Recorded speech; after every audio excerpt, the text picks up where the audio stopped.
Yeah, today we will be doing some of the questions which is related to the electrical field, and it will be something like thought provoking, right?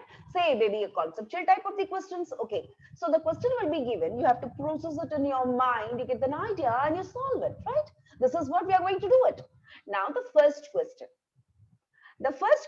is, the figure shows the electrical field lines for 2 point charges separated by a distance. What are the signs of Q1 and Q2?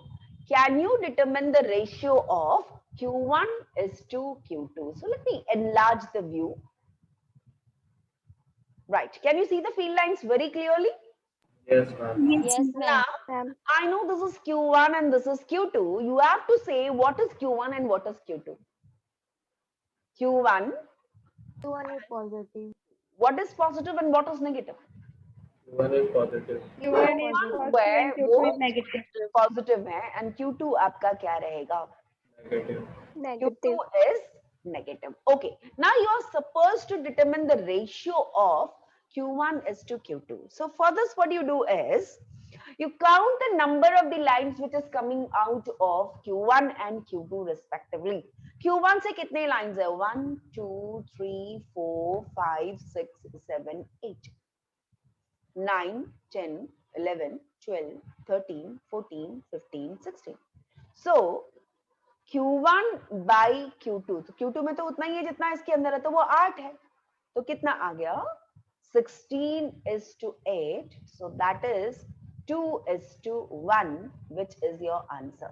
That means if you want to compare the magnitude of the two charges, what you have to do is you count the number of the field lines which is coming out of each of these charges, and then, or going toward the charges, and then you get an idea of how much charge is there. जितना ज्यादा है charge, उतना ज्यादा field lines, right? तो उसी के proportions में हमने लिया और हमको ratio मिल गया. Is this clear?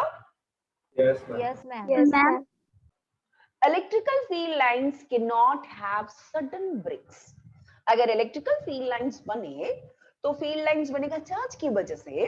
इस पे जैसा field lines बन रहा, अचानक कहीं जा करके वो ब्रेक नहीं हो सकता. क्यों नहीं हो सकता?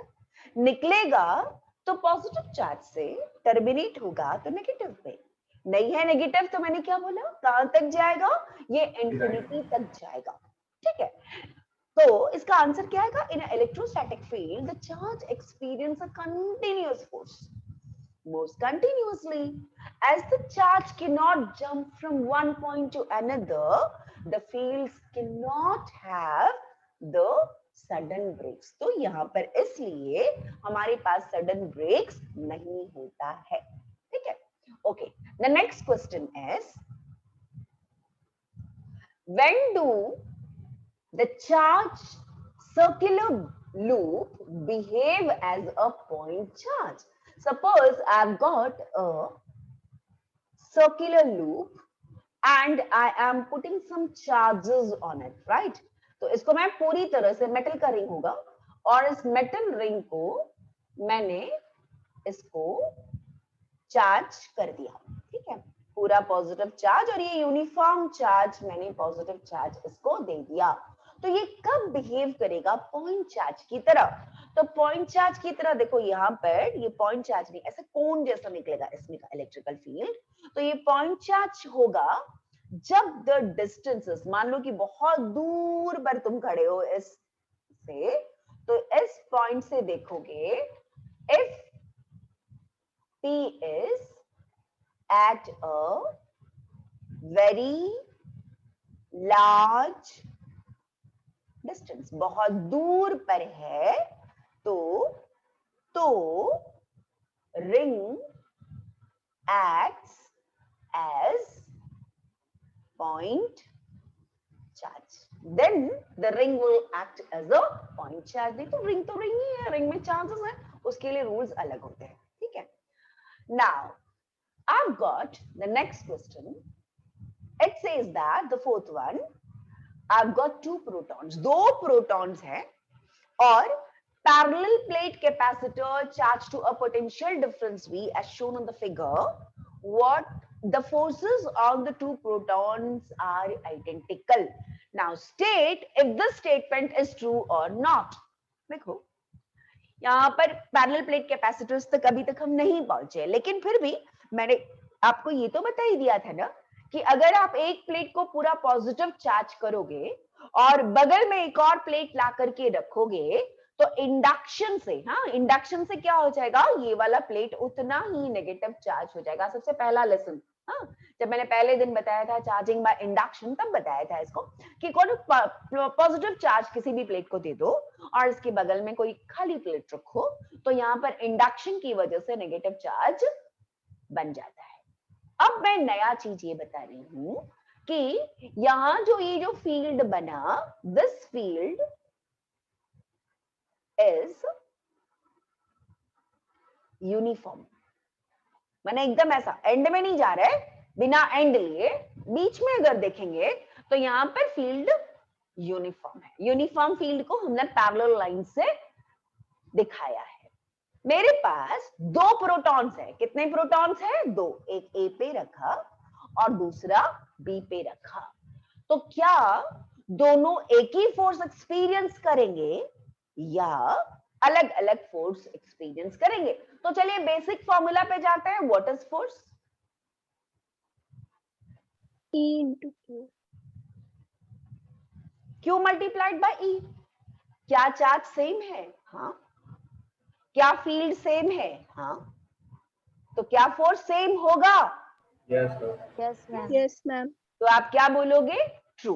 तो आप इसका रीजन क्या लिखोगे? देखो हमने यहाँ पर आपके लिए नोट्स ऐसे बनाए कि क्वेश्चंस, उसके बाद एक्सप्लेनेशंस मैं दे रही हूँ और आपको एग्जाम में किस प्रकार से लिखना है उसके लिए यहाँ पर ऑलरेडी हमने टाइप करके भी रख दिया है, ताकि आपको ये तकलीफ ना हो कि आप इसको पढ़ रहे हो, एक्सप्लेनेशन तो है ही है, आपको अपने आप आंसर करना है।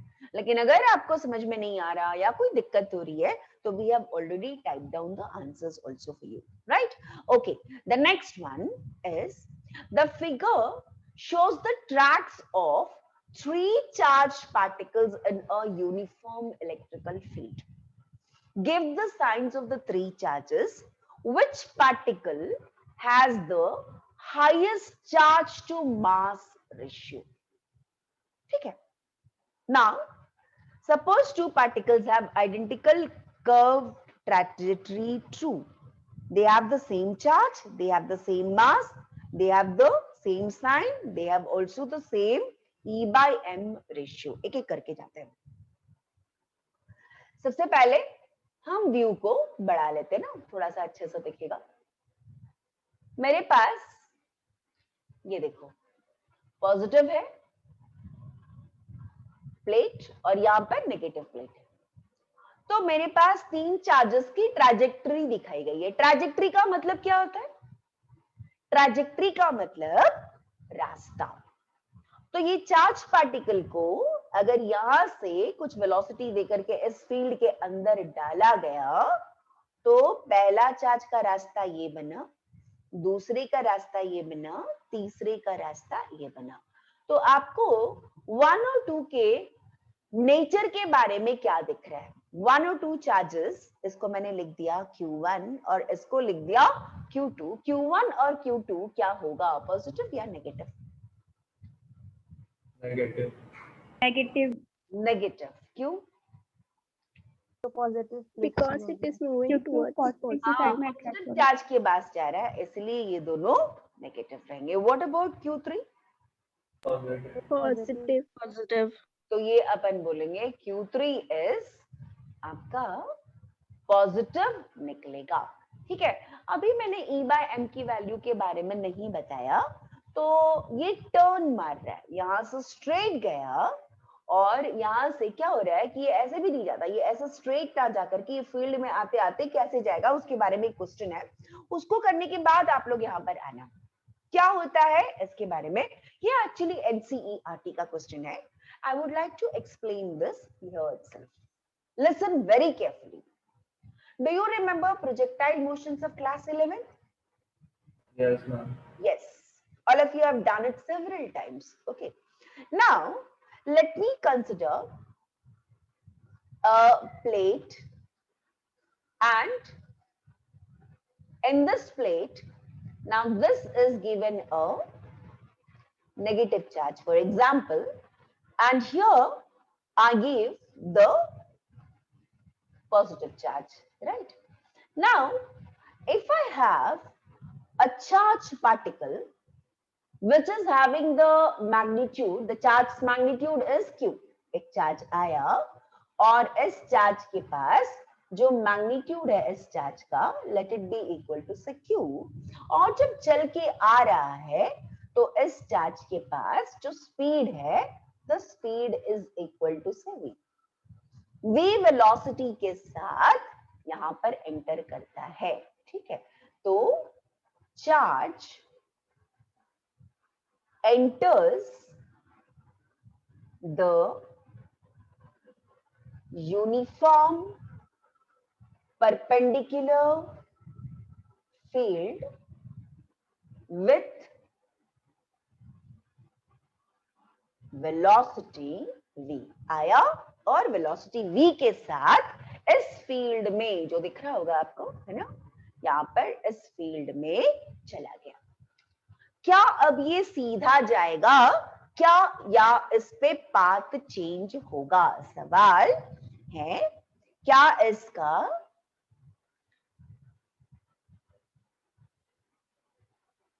will the charge go straight or curve?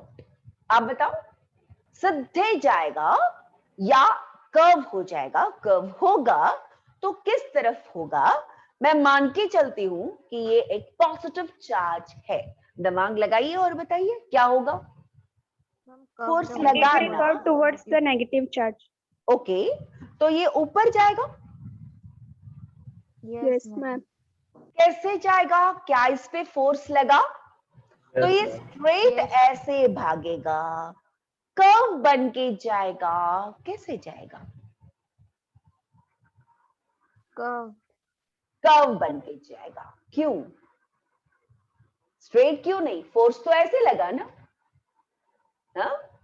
Force की दिशा, फील्ड की दिशा कैसे बन रही है? फील्ड तो ऐसे बन रहा है, यूनिफॉर्म फील्ड बन रहा है इसका, है ना? यूनिफॉर्म फील्ड बन रहा है तो फोर्स तो इस तरीके से बन रहा है, कैसे? स्ट्रेट, है ना? तो कायदे से तो यहां तक पहुंचा आपका चार्ज, तो आपने बोला फोर्स लगा, तो चार्ज पार्टिकल क्या बोलते हो आप? जिस डायरेक्शन में फील्ड लगा, फोर्स तो उसी डायरेक्शन पे लगेगा, है ना? तो सीधे Yes, सीधे ma'am. यहाँ पर चले जाना चाहिए, तो तुम कर्व्ड क्यों बता रहे हो मुझे? क्योंकि चार्ज के पास भी वेलोसिटी है पहले से। हाँ, तो चार्ज के पास वेलोसिटी है। वेरी गुड प्रशांत। तो एक्स डायरेक्शन में वो सीधे सीधे जाएगा, तो क्या बोले? इनर्शिया। फर्स्ट लॉ कहता है कि अगर किसी पर्टिकुलर डायरेक्शन पे बॉडी अगर जा रही है और उस डायरेक्शन पे कोई फोर्स नहीं लग रहा है, तो इनर्शिया की वजह से उस डायरेक्शन पे वो स्ट्रेट ही जाएगा। और जब हम 2 डायमेंशनल मोशन जब पढ़ रहे थे, तो तब ध्यान दीजिएगा, हमने कहा एक्स डायरेक्शन की मोशन को अलग से जाओ लो और वाई डायरेक्शन की मोशन को अलग से लेना, फाइनल मोशन में दोनों को ऐड कर देना। ये पढ़े थे पर प्रोजेक्टाइल मोशन में। Yes, ma'am. प्रोजेक्टाइल मोशन में हमने क्या किया था? एक बॉल ऐसे ऊपर फेंकते हैं, है ना? तो जब वो बॉल ऐसे करके ऊपर जाता है, तो जो एक्स डायरेक्शन में स्पीड कांस्टेंट होता है और वाई डायरेक्शन पे नीचे ग्रेविटी उसको पुल करता है, बात उसकी कैसे जाती है? पैराबोला। तो इसमें भी तो स्थिति वही है, बॉल को हमने एक स्ट्रेट लाइन में भेजा और एक्स डायरेक्शन पे कोई फोर्स नहीं है। जो भी फोर्स है वो किस डायरेक्शन पे है?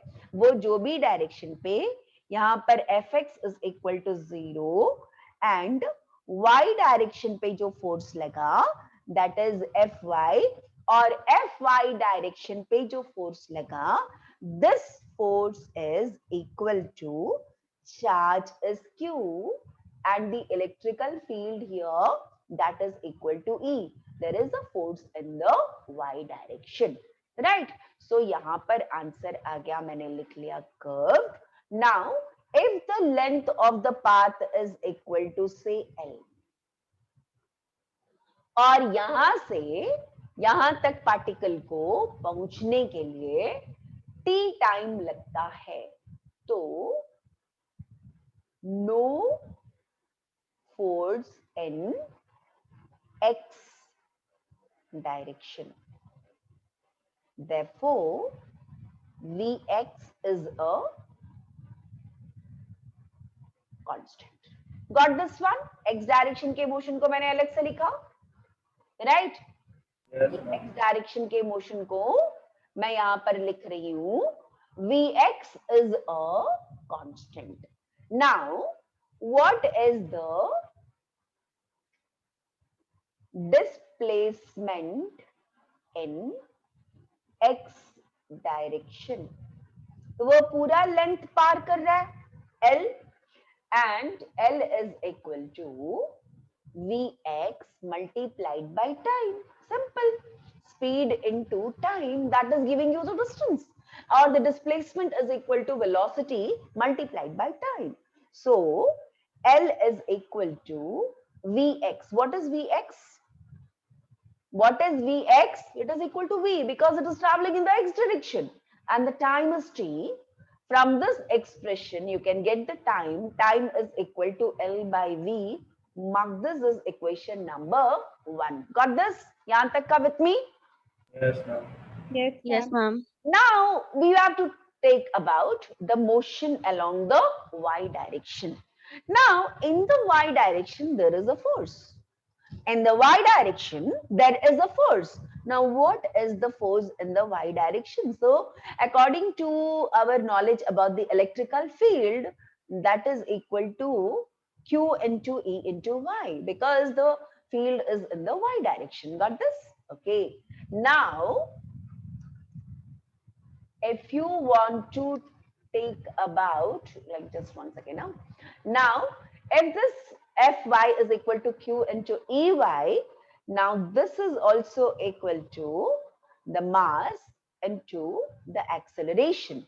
Now, it is acceleration also, it is there in the y directions. So, what is the value of this Ay? The Ay will be equal to Q into Ey divided by m, right? What is the acceleration in the y direction? It is equal to q by m into ay. Now, is this a constant? Is this a constant or not? Charge is a constant. Electrical field is a constant. Mass of the charged particle, that is also a constant. So, which will make my acceleration as constant. And if acceleration is a constant, we can conveniently apply what? The three equations of motions. The three equations of the motion which we have learnt in the lower classes can be applied only and only if the acceleration is a constant. Now I can apply this because my acceleration is a constant. Now what is the path? यहाँ पर जो path होगा, so उसको y displacement लेंगे. So y displacement will be equal to uy into t plus half ay into t का square. What about uy? What about uy? uy is equal to 0 रे बेटा, Yes, क्योंकि ma'am. जो भी velocity उसके पास थी वो किस डायरेक्शन पे थी? एक्स डायरेक्शन पे. वाई डायरेक्शन पे जब इसने इस फील्ड के अंदर आया है ना, जब इसने एंट्री मारी, उसके पास वाई डायरेक्शन में कोई फोर्स ही नहीं था, कोई डिस्प्लेसमेंट वेलोसिटी था ही नहीं, तो uy is equal to 0. So it implies y is equal to half. यहाँ पर मेरे पास a का वैल्यू है, a का वैल्यू के बदले में क्या लिखूंगी? q into ey divided by m, और इक्वेशन 1 से मेरे पास टाइम का वैल्यू है, so that is equal to L by V और इसका whole square. Got this? So what is the displacement in the y direction? the y direction the displacement is equal to, यहाँ ध्यान दीजिएगा, it is equal to half q ey by m और multiplied by L square divided by V का square. So this is the y displacement, right? This is the y displacement. Okay. So path कैसे जाएगा? तो जब इसके अंदर रहेगा तो ये जो चार्ज पार्टिकल जो पॉजिटिव है वो ऐसे पैराबोलिक पाथ लेकर के जाएगा और अपने ओरिजिनल रास्ते से ये y डिस्टेंस ऊपर चला जाएगा क्योंकि पॉजिटिव है। अगर यही नेगेटिव होता तो y डिस्टेंस वो नीचे चला जाता है। तो आप पूछोगे ये क्यों पढ़ा रहे हो मैडम, इलेक्ट्रॉन एक फील्ड के अंदर क्यों कैसे जा रहा है, व्हाई एम आई बॉदर्ड ना, कितना दूर जा रहा है भैया, बिल्कुल बॉदर्ड हुआ क्यों पता? इसी प्रिंसिपल पर बेस्ड हमारे यहाँ जो पुराना टीवी था ना, याद है आपके घर में भी रहा होगा, एक टीवी मोटा सीआरटी ट्यूब वाला था आपके घर पे? Yes ma'am. यस, ये इसी प्रिंसिपल पर काम आता है। आप लोगों ने पिक्चर वगैरह में देखा होगा आईसीयू के अंदर एक सीआरटी ट्यूब लगा है और वो हार्ट बीट टक टक टक टक टक टक टक टक जा रहा है based on this principle, right? So क्या हो रहा है, वहां पर हम एक चार्ज पार्टिकल को लेके आते हैं और उसमें एक इलेक्ट्रिकल फील्ड, और हाँ आगे चल के मैग्नेटिज्म वाले चैप्टर पढ़ेंगे तो इलेक्ट्रिकल मैग्नेटिकल फील्ड दोनों फील्ड्स होती है और दोनों फील्ड में चार्ज पार्टिकल अपने अपने रास्ते जाता है। जैसे मान लो कि मैं अभी दिखाई दे रही हूँ तो क्या किया इस कैमरा ने मेरे ऊपर में जो पड़ रहा है वो लाइट को कैप्चर किया। देखो hopefully I am looking okay, या आई एम लुकिंग ओके। सो मुझे ये कैप्चर कर रहा है। मेरा जो लॉजिटेक वाला कैमरा है 720p, सो इसने मेरे को कैच किया। इसमें से जो लाइट मेरे अंदर से निकली, मेरे पीछे जो बुक्स पड़ी हैं उसमें से जो लाइट्स निकली उन सबको कैप्चर किया, कैप्चर करके इसको इलेक्ट्रिकल सिग्नल्स में बदला, लाइट को इलेक्ट्रिकल सिग्नल्स में बदला। और ये टेक्नोलॉजी भी मैं आपको बताऊंगी आगे चल के चैप्टर्स में। तो ये जब इसको कैच करने के बाद इसको इलेक्ट्रिसिटी में बदलने के बाद आपको कम्युनिकेट किया, जो इंटरनेट पे गया और आपके घर पे आया, वापस वो इलेक्ट्रॉन्स के रूप में आया। इलेक्ट्रॉन्स के रूप में आने के बाद वापस ये पिक्चर आपके घर पे आपके मोबाइल पे फिर से बन रहा है और मैं आपको जैसे हूं वैसे ही दिख रही हूँ। Is this clear? Yes, understood? Yes ma'am. Yes, ma'am. Thank you so much. So this is like that whatever we study, we have that practical applications. If I just tell you this problem, yes ये हो रहा है, तो आपको उतना interest नहीं आएगा। Now if you know कि yes ये क्यों हो रहा है, yes definitely you will have the interest, you will remember, you will connect। हाँ मैम ने कुछ टीवी के बारे में बताया था, वही वाला प्रॉब्लम है। इसमें मैंने क्या कॉन्सेप्ट लगाया, देखो ये प्रॉब्लम हो सकता है कि एनसीईआरटी का आखिरी का प्रॉब्लम है। मैंने जो क्या बोलते हैं वो एडिशनल वाला जो प्रॉब्लम्स है ना, लेकिन आता है एग्जाम्स में, उसके बारे में ये प्रॉब्लम्स हो सकता है। ठीक है, तो ये प्रॉब्लम ऐसा होने के बाद में आपके दिमाग में क्या होगा, इतना हार्ड प्रॉब्लम करके क्या फायदा, लेकिन क्या हार्ड था इसके अंदर, जो आपने प्रोजेक्टाइल मोशन के अंदर जो काम में लाया था, बस वही। बस वहां पर हम acceleration due to gravity G लगाते थे और यहाँ पर हमने क्या किया, मुझे पता है इलेक्ट्रिक फील्ड में अगर कोई चार्ज जाएगा तो फोर्स, अरे फोर्स पता चल गया तो एक्सेलरेशन पता चल गया, एक्सेलरेशन पता चल गया, बस प्रोजेक्टाइल मोशन ही तो थे। Got this all of you? Yes बोलो। Yes ma'am. Yes, ma'am. Yes ma'am.